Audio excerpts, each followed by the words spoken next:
When I was 12 years old, I wanted to get into the Guinness Book of World Records.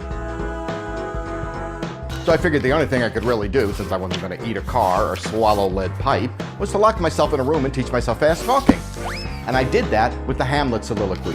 To be or not to be, that is to be or not to be, that is to be or not to be, that is the question with the Years later, I'm at this party, fancy California Beverly Hills party, and a friend of mine is trying to pick up this Valley girl. He's from New York and talking pretty quickly, and she looks at him and says, like, oh my gosh, are you like the world's fastest talker? And he says, no, as a matter of fact, this person is. They called me over and I did one of my little party routines. And a guy walked over and he says, that's incredible, I'm a producer and I'm gonna put you on a show. I went on the show and I did the fast talking thinking that would be it, and all of a sudden the phone starts ringing, I'm booked all over the place, and I managed to make a living out of it. I can speak as fast as 11 words a second. Now, I never do 11 words a second for TV. Well, let me do Peter Piper at 11 words a second. Peter Piper,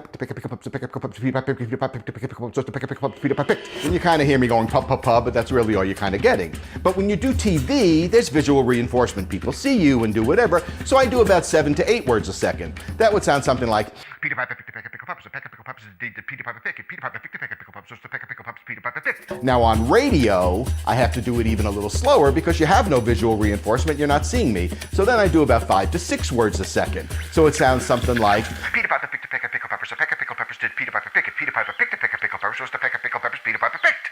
And that's kind of the secret to my success, because if you can't understand what I'm saying, they're not gonna pay me the big bucks.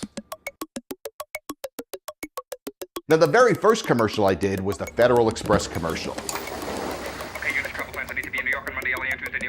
It is, to this day, the most award-winning commercial in the history of advertising. The final scene, I'm sitting behind a desk, and I'm going, Dave, what's the deal? What the deal are we dealing? Dave, it's a deal with Don. If it's a deal with Doc. The deal, good. I'm putting you down to deal with Dick. Dick, what's the deal? So I did the thing like 29 times without making a mistake. And the director said to me, what are you, like a machine? You never make a mistake? I said, you want a mistake? I'll give you a mistake the next time. So I said, Dave, it's a dork with Dick, Don, and Duck. And that's the take he ended up putting in the commercial. It's a deal with Dave, Dick, and Dave. Don, it's a dork with Dick, Dave, and Duck.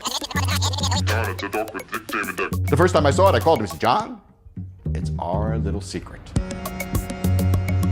Although I'm known as the world's fastest talker, I do not choose to live my entire life in the fast lane. Sometimes I just like to take it all a little slower. But sometimes it's really, really good.